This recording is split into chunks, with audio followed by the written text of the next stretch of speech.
wanted to do a bit of a rant video, to be honest. I was on my last trip traveling around Scandinavia, and to pass the time while on these incredibly long flights with lost luggage and delays, I started listing off my top 5 worst airlines I've travelled with. Now, I've travelled to I think 40 countries, so I've done a lot of air travel at this point, and so I have a lot of opinions and I would like to share them with you, more for my own benefit. What I want you to take away from this is don't fly with these guys if you can avoid it. It's not worth the extra $20 to save the money, because you will lose your time, your luggage, your sanity. So stay tuned to find out which airlines to avoid. Counting down to the worst. Number 5 is Iceland Air. I just flew with them. I only had to do a short leg with them. I only had to go from Oslo to Iceland to Reykjavik. And even that was so underwhelming. They're quite expensive and they're very average. You don't get food, you don't get drink, the seats are uncomfortable, and the movie selection was none. There was nothing. The staff weren't particularly friendly, I didn't get any benefit, it was so beyond average. We only took it because it was the cheapest one. All of these will be that I took it because it was the cheapest one. Learn from my mistake. I will say they weren't delayed, so given that, they weren't delayed and they didn't lose my luggage, but just the overall experience was not worth the price tag. I think I had to pay, $400, $400 to $500 one way. So for, I think it was a 2-hour flight from Oslo to Reykjavik. Not worth it in the slightest. I will say that I think my rating of them is also a little bit tarnished, that I had been traveling at that point 32 hours. So I needed a little bit of creature comforts and they just didn't give it to me. So my sanity in terms of the rating system had already pretty much diminished. So maybe you've had a better experience, but mine was not great. It was beyond average. Number 4. Now we're getting into where I've been personally wronged and my sanity and well-being has been impacted. Number 4 is Cathay Pacific. Technically I've not flown with them. So I was supposed to be going to Korea. So I was flying to Seoul from Sydney. And we were leaving at I think 6 AM in the morning. They emailed us, emailed us at 5:34 PM the night before to say that our flight was cancelled, that they weren't flying anymore because you have to go through Hong Kong with Cathay, and that there was a typhoon and that they could not fly. Firstly, look, I get it, if there's a typhoon or a cyclone, yeah, don't fly, it's not worth risking the safety. However, they refused to refund our ticket. They charged us a $800 cancellation fee, and their logic was that they cancelled it and they were going to reschedule us a flight in 4 days when the typhoon had eased. 4 days is such a huge chunk of my holiday, and I know there's a lot of North American people that watch me. Like, you only get 2 weeks. 4 days is so much time. So I was like, sorry, that's not good enough. I have things planned. I had tours booked. I had things to do. I was meeting people over there. So luckily I booked another flight with a different airline, which appears on a different list. And we got there in time, and luckily I had travel insurance, so this is a good lesson in getting travel insurance, that I was able to claim back the cancellation fee and also the value of the new flight, because it was a last minute flight, so they were obviously very expensive trying to book it.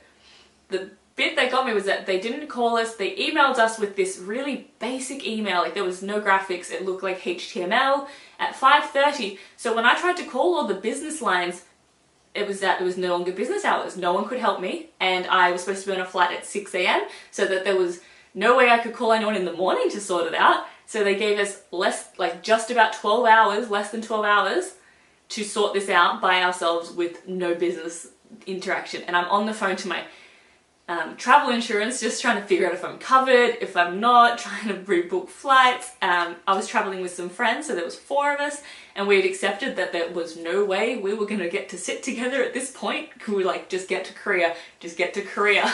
So luckily we did. We hustled, we turned it around, and we managed to make it work. No thanks to Cathay Pacific. And then finally it worked out in the end, but the amount of stress and anxiety I had to go through because Cathay did not have their together. Ooh, I vowed never to fly with them again because this is the second time so they've wronged me. The first time, it wasn't me personally, it was Daniel. They kept him on the tarmac for 3 hours, so he missed his connection. And so then he had to stay overnight for 4 hours because the airport in Hong Kong shuts down for 4 hours. Travel into the city, sleep for like 4 hours, and then travel back to the airport to get a new flight. All because they were just sitting on the tarmac and didn't go. Generally, I'm actually okay with delays. I'm pretty flexible, to be honest. I don't complain too bad because I understand the logic of I'd rather get on a safe flight rather than an unsafe flight. I'd rather be delayed than crash. I get that logic, but the way they handle everything is just, ooh, gets me. That said, I am flying with them at Christmas, so I will probably eat all my words and be like, why did I trust them again? Why? Why do I hate myself? Why? Because they're cheap. Don't be like me. Don't be a cheapskate like me. Number 3 is Jetstar, which is an Asia Pacific airline. It's owned by Qantas and it's Australian. It's kind of like our Ryanair, which is what everyone kind of knows. It is so uncomfortable. We flew, they're very cheap though. Once again, all of these are cheap. You get what you pay for. We flew with them to Bali, which is a 7-hour flight. There is no food, no drink, no blanket, no pillow. This was a red-eye flight. It was flying, we left at 10 o'clock at night, arrived at 7 AM because of time zones. And yeah, it was so uncomfortable. There's no entertainment, no movies, no screens. I took my own book. That said, I did get the flight to Bali for $400 return, so it was quite cheap. I did it because Bali is not too far for me, and that Bali was kind of one of those places I kind of said I'd never go and then decided to go because it was on sale. So I would never, ever, ever, ever, ever pay full price for a Jetstar flight. Never in a million years. The only thing it has on its pro side is the price. Unless you've got a good deal, do not. Anyone else is better. Fly Qantas, fly Virgin, anyone else. Even Tiger. I've flown with Tiger and they're a better airline than Jetstar. Not to mention that they're constantly delayed and will lose your baggage and you have to check in. And they're so strict with their baggage in that your carry-on gets weighed. Very rarely does that happen to me on any other airline. They will weigh your bag and then have to like tie a thing on it to say that everyone flies cabin baggage only because checked baggage is extortionate. So they've been weighing everyone's bags to make sure that you're not taking too much stuff so that they can check it and charge you excess. Whole thing's a scam. Ugh, I hate Jetstar. Number 2 of the worst airlines I've ever flown is Delta. Delta is a domestic American airline. I'm sure a lot of you know Delta. I had such a bad experience with Delta that I vowed never to fly with them again, and I have paid extra to avoid it, and it's been the best decision I've ever made. Delta, enough to scar me incident, was that I was flying from Sydney to LA. That was with Virgin, so that was fine. And then from LA to Vegas. That is a 5-hour drive, from my understanding. It was supposed to be, I think, a 2 to 3 hour flight, not even. I was sitting in LAX gate for 7 hours. Now, if they'd just told me it was going to be 7 hours, I would have taken a car and driven. I would have just left the airport, be like, forget about it, don't worry about it, I will drive. That will be less time. But they didn't. I sat at that same gate for 7 hours. LAX is not that nice and there's not that much going on at LAX, particularly in that wing where I was. There was like one cafe, no shops even. And there were like 1 more hour, 1 more hour, 1 more hour, 1 more hour. Like I said, I'm fine with not getting on a dangerous flight. I'm fine with delays within reason, but be honest with me. Don't tell me 1 more hour when there is no chance that it is 1 more hour. Just tell me this flight's not going until 10 o'clock at night, and I would have just got a car and driven. I would have taken care of it. Just be honest with me. I hate lying, and just like this list comes down to a lot of airlines just mistreating me and not having any customer service skills at all. Then once we did get on the plane, it was this tiny dingy thing. You don't get a movie, you don't get a pillow, you don't get food. I get that it's a budget airline, but just logic. Learn. Just respect people. Why is it so hard for airlines to understand this? So when I went back to America a few years later and I did New York, I vowed never to go with them and I ended up flying with American Airlines, which I enjoyed. They were exactly the right price point to the quality. Yeah, that's what this comes down to. I'm not expecting Emirates level quality for a Jetstar price, just where you should be. So meet your expectation and price level. Don't be less than, because a lot of them are less than and just try and rip you off at every step of the way. Now, my final and worst airline I've ever flown with, my #1 numero uno worst airline is LATAM Airways. Now, LATAM Airways is a South American airline that does all of South America. It has no competitor, so it has the monopoly, so it doesn't need to be good because it gets the business anyway. I wouldn't say it was cheap. I find it to be average price with the rest of the world. However, South America is very cheap, so it should be on par. So I feel like there's a little bit of inflation going on there and a little bit of ripping off the tourist because most South Americans don't fly around. Now, when I was in South America, I caught 15 flights. 15, because that's how many. It doesn't make any sense with South America. You've got to always go through another country. You can't fly direct a lot of places. So over the course of the month, 15 flights. All of them were LATAM. So I know a thing or two about LATAM. Almost every flight I got on was delayed.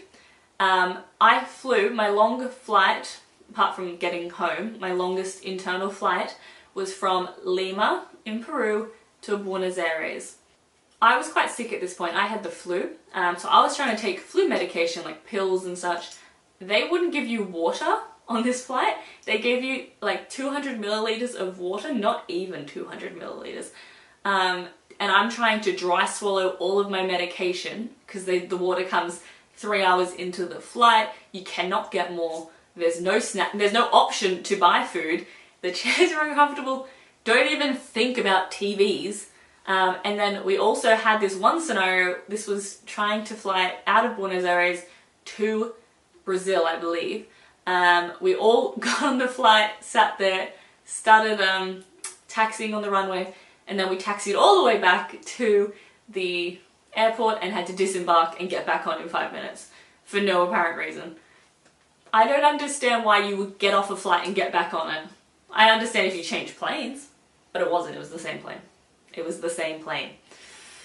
So the bad news with this being #1 worst airline is if you're going to South America, all you can do is prepare. Because there's no other airline. You have to fly with them. So at least I'm giving you a realistic expectation that it will be the worst flight of your life. Whew, this has been a lot. I've been very fired up, passionate. This gets me going. I think it's been good for me though. I've needed to get this off my chest. I have a lot of feelings. I've done a lot of flights. I've been wronged by so many airlines that they just, I needed to tell someone. So hopefully you can learn from my mistakes and don't always take the cheapest flight. It ain't worth it. If you book in advance, you can often get good airlines for cheaper. So I've done that a lot of the times and I've had some really good experiences. So I'm going to make a second video to this, part 2 of 1, doing a Shane Dawson on you, secret two-parter. And so I'm going to cover my 5 best airlines that are totally worth your money. So make sure you hit that subscribe button so you don't see which airlines you should get, and that will be a part of this Vlogmas series as well. Tell me down in the comments below if you've flown with these airlines before. Have you had a similar experience? Am I just ridiculously unlucky with some of these and that they're actually fine airlines? But I'll see you tomorrow for my next Vlogmas video. Bye.